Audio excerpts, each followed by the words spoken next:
Bonjour et bienvenue sur la chaîne Ose Patterns et le pas à pas du haut Kim.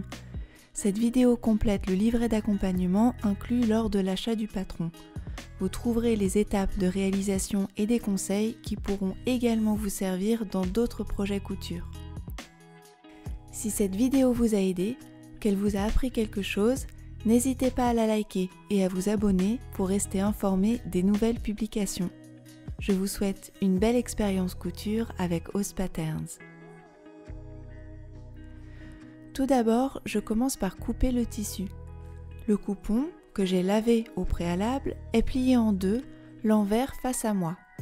Je place les morceaux du patron qui doivent être coupés 2 fois ou 1 fois au pli. L'expression « une fois au pli » signifie que votre morceau est symétrique. Et au lieu de couper le morceau en entier avec le tissu complètement déplié, on plie le tissu en deux, on place la pièce juste au bord et il suffit de couper les 2 épaisseurs en même temps pour avoir un morceau entier. Et là vous avez un bon exemple avec le dos que je suis en train d'épingler tout au bord du tissu le long du pli. Je voudrais vous montrer une astuce pour couper l'empiècement dos car il doit être coupé 2 fois au pli. La première fois, je vais juste placer l'empiècement dos sans l'épingler. Ça me permet de savoir où est-ce qu'il arrive au niveau du tissu. Et je vais placer une règle pour être sûr de ne pas dépasser cette limite. Et ensuite, je reviens replacer ce morceau au bord sans empiéter, sans dépasser la règle. Et là, je vais épingler et couper.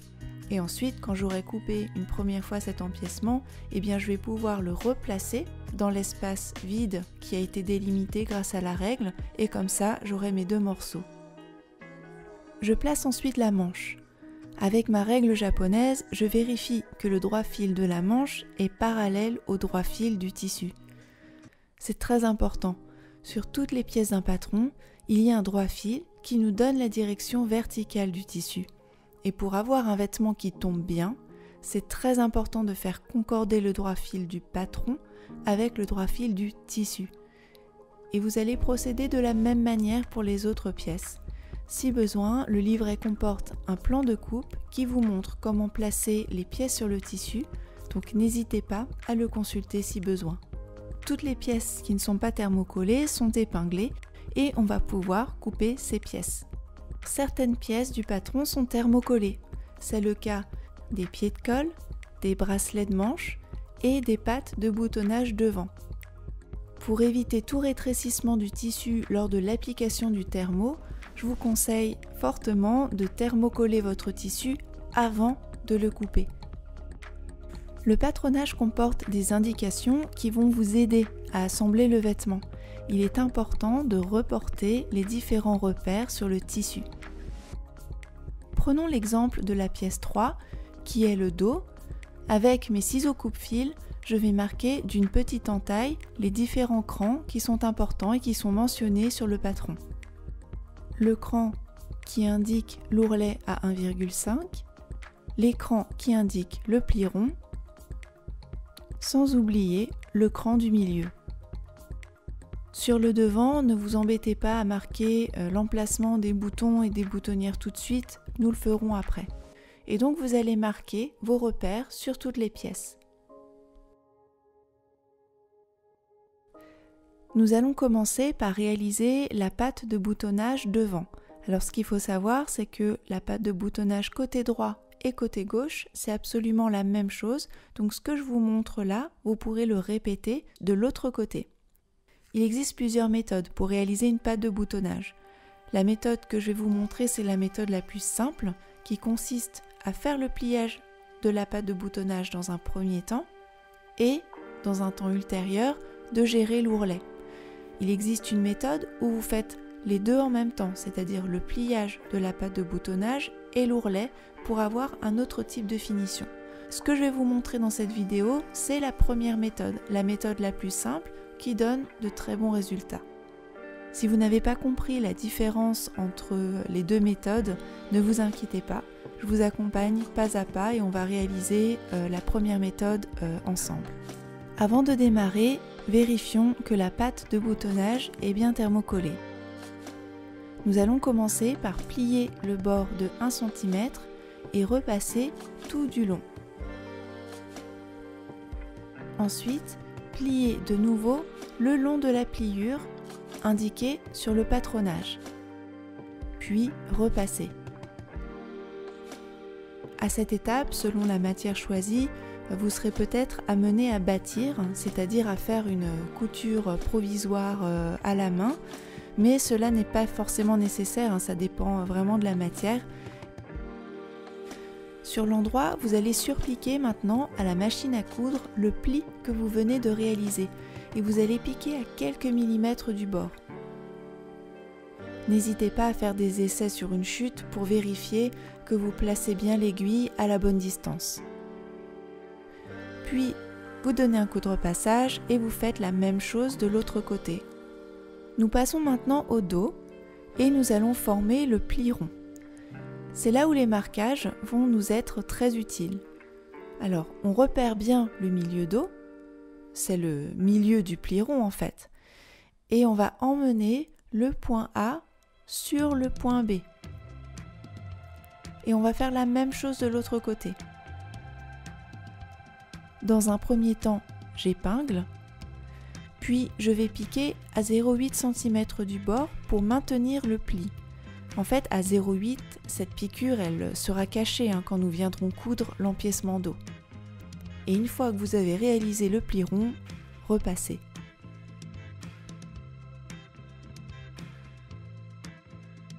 J'ai deux empiècements dos. L'un est dit extérieur, c'est celui qui est visible quand le vêtement est porté, et l'autre est dit intérieur, c'est celui qui est contre la peau. Pour plus de clarté, l'envers de chaque empiècement est marqué d'une croix. On vient épingler le haut dos entre les deux empiècements dos.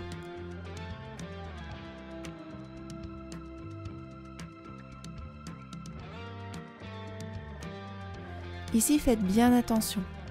L'envers du haut dos est épinglé avec l'endroit de l'empiècement intérieur. Comme ça, quand vous regarderez à l'intérieur de votre vêtement, vous avez un joli empiècement sur l'endroit. Après avoir réalisé votre piqûre, repassez la couture, dégarnir la couture à 0,5 cm. Donc dégarnir, ça veut dire qu'on va venir couper la marge de couture. On va un petit peu la diminuer pour que ça fasse pas trop épais. Et ensuite, vous allez repasser toutes les épaisseurs vers le haut. Au niveau de la couture de l'empiècement dos, vous avez la possibilité de faire une surpiqûre si vous le souhaitez. Maintenant, nous allons nous occuper des épaules. Le montage que je vous propose vous permet d'avoir une finition très propre, si bien que nous n'avons pas besoin en fait de surfiler ou de surjeter les épaules, tout sera propre. Donc on commence. Alors d'abord, on pose le devant sur le dos, endroit contre endroit. On épingle le devant avec l'empiècement dos extérieur au niveau des épaules. On va enrouler le devant et le dos sur eux-mêmes de manière bien compacte, comme un burrito. Et là, vous allez pouvoir, sans encombre, superposer les épaules ensemble et épingler.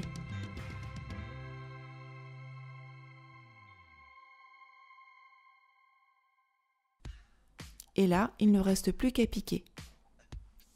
Là, faites bien attention.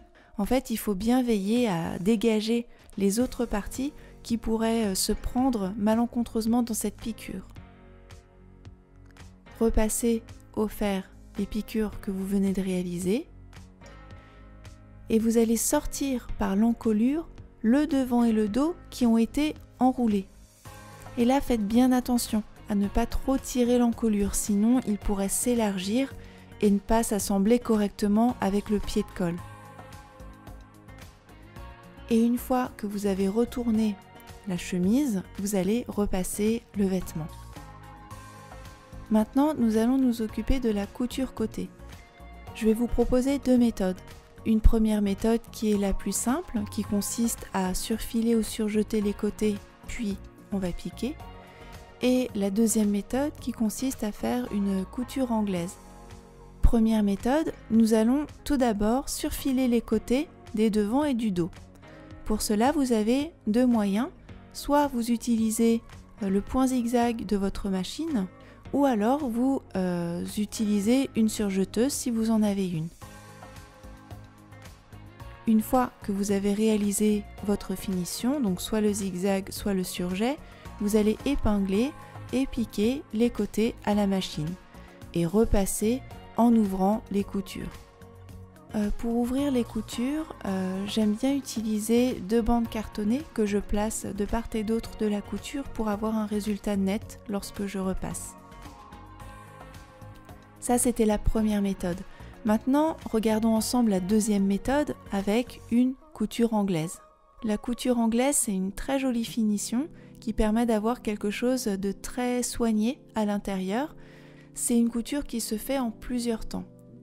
Tout d'abord, ce qu'on commence par faire, c'est qu'on place l'envers contre l'envers. Alors là, attention, souvent par réflexe, on place l'endroit contre l'endroit, mais là, on fait le contraire. On place l'envers contre l'envers et on vient piquer à quelques millimètres du bord. Donc si vous arrivez à avoir une piqûre par exemple à 0,3 mm, ce serait parfait. Après avoir réalisé cette première piqûre à 0,3 mm, vous allez venir repasser cette couture pour venir la coucher vers le dos. Puis vous allez placer donc l'endroit contre l'endroit et venir piquer à 0,7 mm. En fait, vous le remarquez, 0,3 plus 0,7 ça fait 1 cm et on retrouve notre 1 cm de couture. Ensuite, repasser la couture vers le dos. Nous allons nous occuper de l'ourlet. L'ourlet consiste en un double rentré. On utilise ce terme pour dire que nous allons plier deux fois. Nous avons deux méthodes pour réaliser l'ourlet. Soit on vient plier l'ourlet de 0,7 puis de nouveau de 0,7, soit on plie directement l'ourlet à 1,4 et ensuite on vient replier ce qui dépasse vers l'intérieur. Donc là, utilisez la méthode de votre choix. Ensuite, vous maintenez le pli que vous venez de former au fer et vous allez surpiquer le bord de votre ourlet.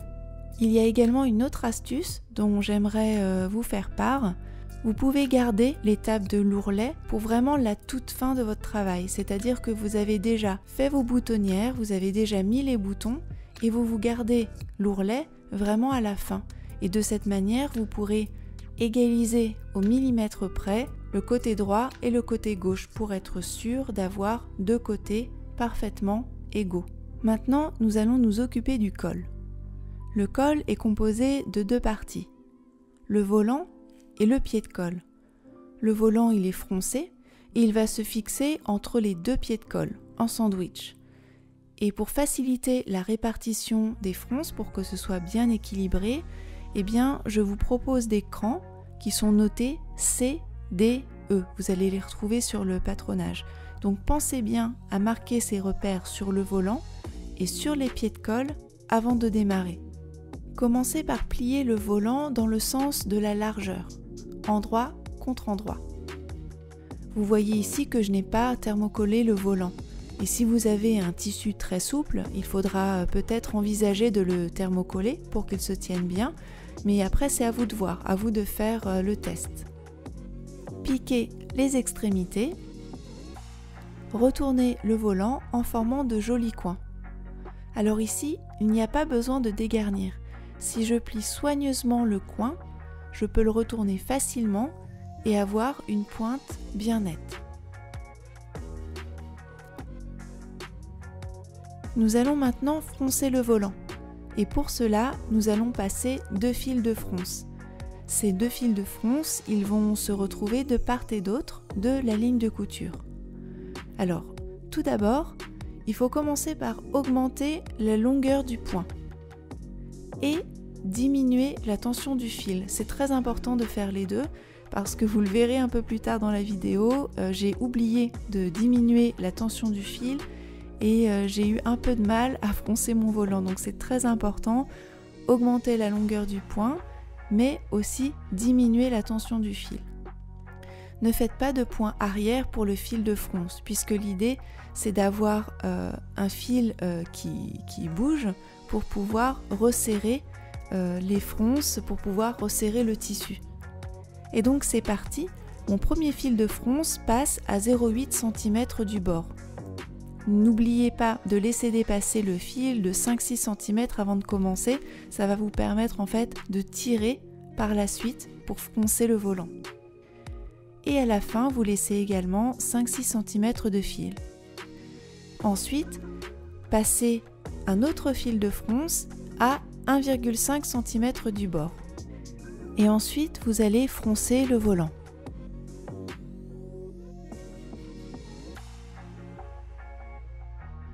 Maintenant, regardons ce qui se passe au niveau des deux pieds de colle. Ces deux pieds de colle sont thermocollés. Il y a un pied de colle intérieur et un pied de colle extérieur.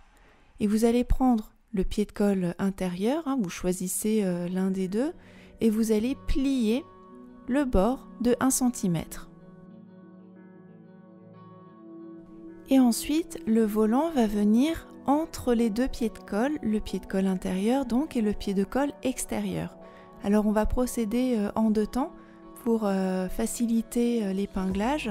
Donc tout d'abord, épingler le volant sur le pied de colle extérieur. Donc vous avez différents crans qui vont pouvoir vous aider à épingler le volant au pied de colle.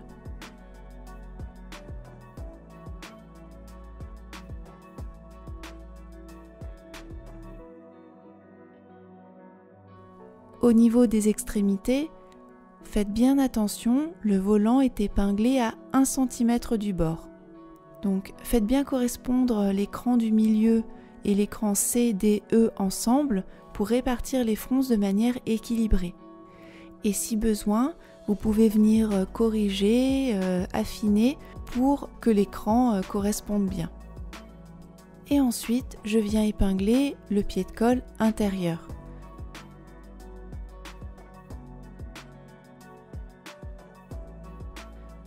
Donc là, il faut respecter également le cran du milieu ainsi que l'écran C, D, E.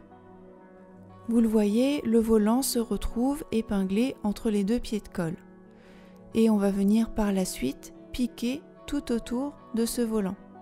Avant cela, je voudrais attirer votre attention sur quelques points. Vérifiez bien que le bord de votre pied de colle intérieur est bien plié.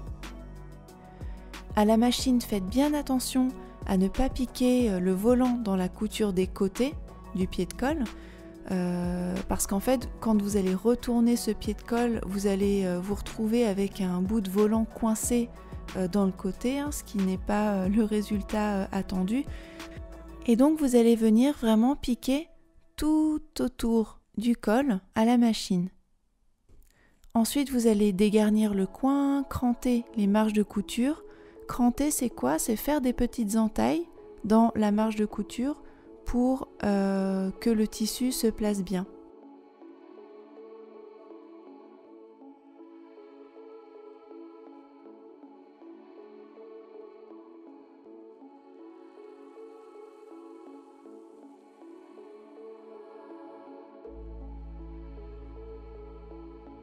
Puis endroit contre endroit, épingler le col au corps à l'aide des crans du milieu dos et d'épaule. Veillez à bien aligner le bord du devant avec le bord du col. C'est vraiment l'astuce pour avoir quelque chose de net et de bien droit au niveau du bord.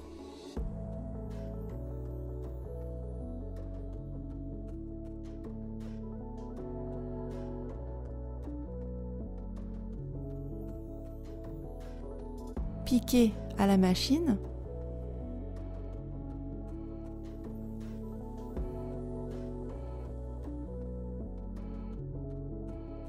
Vous allez venir dégarnir, cranter, repasser les marges vers le haut. Maintenant, nous allons maintenir le pied de colle sur le corps. Alors pour cela, il y a deux solutions que je vous propose. Soit vous faites des points à la main, ou soit vous faites une couture sillon avec la machine. Donc c'est la méthode que je vais vous montrer tout de suite. Sur l'envers du vêtement, j'épingle le pied de colle intérieur de façon à le laisser dépasser de quelques millimètres de la couture. Et je vais même bâtir pour que cela soit plus facile à piquer à la machine. Sur l'endroit, piquer dans la couture, qu'on appelle aussi le sillon, pour maintenir en place le pied de colle. Pour la vidéo, j'utilise un fil noir contrastant pour que vous puissiez bien voir la couture. Dans la vraie vie, lorsque vous ferez votre couture sillon, elle sera quasiment invisible parce que vous allez choisir un fil qui est assorti à votre tissu. Et donc, les parties qui sont un peu hésitantes ou pas forcément très droites, eh bien c'est pas grave, ça se verra pas. Le plus important est de bien maintenir le pied de colle à l'intérieur. Pour réaliser une jolie couture sillon, je vous conseille 1. De bâtir le pied de colle et de prendre votre temps lorsque vous faites votre couture sillon sur l'endroit. La deuxième astuce, c'est d'utiliser un pied de biche que vous avez peut-être avec votre machine qui vous permettra de réaliser une couture sillon plus facilement. Maintenant, nous allons nous occuper des manches. Les instructions sont les mêmes, que la manche soit courte ou que la manche soit longue. Tout d'abord, il faut passer un fil de fronce à 0,8 cm du bord au niveau de la tête de manche, entre les crans. Pour plus de facilité, vous pouvez également passer 2 fils de fronce comme je vous l'ai montré plus tôt dans la vidéo, c'est-à-dire l'un à 0,8 cm du bord et l'autre à 1,5 cm du bord. Ensuite, surfilez les côtés de chaque manche. Alors moi j'ai oublié, mais vous ne faites pas la même chose que moi. Ou alors, vous pouvez également faire une couture anglaise. Une fois que les côtés sont assemblés ensemble, que ce soit avec une finition en couture anglaise ou une finition simple avec un surjet ou un surfil, vous allez venir donc repasser la marge de couture, soit vous l'ouvrez, soit vous repassez la couture vers le devant. Maintenant, la manche est fermée et vous allez venir passer un fil ou 2 fils de fronce, selon votre préférence, dans le bas de la manche. Maintenant, vous allez prendre le bracelet de manche, vérifiez bien qu'il est thermocollé et endroit contre endroit, on va venir épingler les petits côtés et piquer le bracelet de manche de façon à le fermer. Puis vous allez former un pli de 1 cm sur le bord inférieur du bracelet de manche. Puis, plier le bracelet de manche et le repasser en suivant la ligne de pliure indiquée sur le patronage. Maintenant, nous allons froncer le bas de manche. Épinglez le bracelet au bas de manche en vous aidant du cran intermédiaire. Et vous allez venir piquer le bracelet de manche au bas de la manche en faisant une piqûre à 1 cm du bord tout autour du bas de manche. Je repasse d'abord la couture telle qu'elle.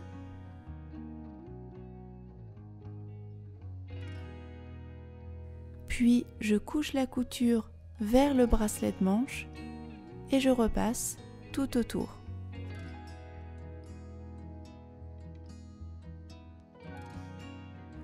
Je replie ensuite le bas de manche vers l'intérieur en faisant bien attention à laisser dépasser un petit peu de quelques millimètres. Et à cette étape, c'est un petit peu comme pour le pied de colle.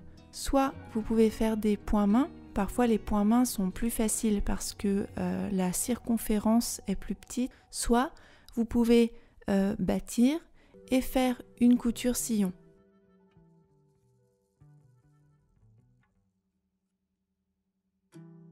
Donc toujours sur la manche, on va venir froncer légèrement la tête de manche.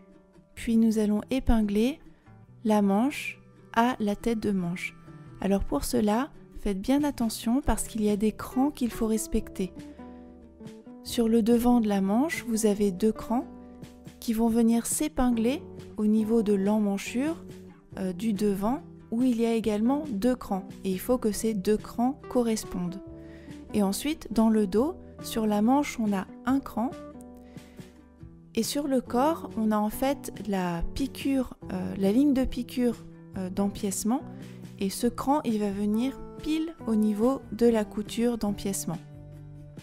Et donc, après avoir froncé légèrement la tête de manche, endroit contre endroit, vous épinglez la manche à l'entournure du vêtement. En fait, l'entournure, c'est l'emmanchure. Hein. Piquez à la machine et surfilez ensemble les marges de couture avant de les repasser vers le corps. Encore une fois, n'oubliez pas de les surfiler, je ne l'ai pas montré dans la vidéo, mais n'oubliez pas cette étape. Nous allons nous occuper des boutons et des boutonnières. Pour cela, vous avez 2 possibilités. Soit vous positionnez vous-même l'emplacement des boutons, soit vous utilisez l'emplacement des boutons qui est suggéré dans le patronage. Si vous voulez placer vous-même vos boutons, il va falloir essayer la chemise sur vous et vous allez devoir repérer l'endroit où arrive votre ligne de poitrine. Et à ce niveau-là, vous allez venir placer un bouton. Et grâce à ce positionnement de ce bouton, vous allez pouvoir repérer les autres boutons en faisant attention à avoir un espacement égal entre chaque bouton. Sur le côté droit, vous allez réaliser des boutonnières verticales sur la patte de boutonnage et une boutonnière horizontale sur le pied de colle. Et sur le côté gauche, vous allez coudre des boutons, couper les fils qui dépassent ici et là et repasser le vêtement. Et voilà, bravo à vous d'avoir osé braver toutes ces étapes et j'espère que la vidéo a pu répondre à vos questions sur l'assemblage du haut Kim. Si ce n'est pas le cas, n'hésitez pas à laisser votre question en commentaire car elle pourra certainement aider d'autres personnes.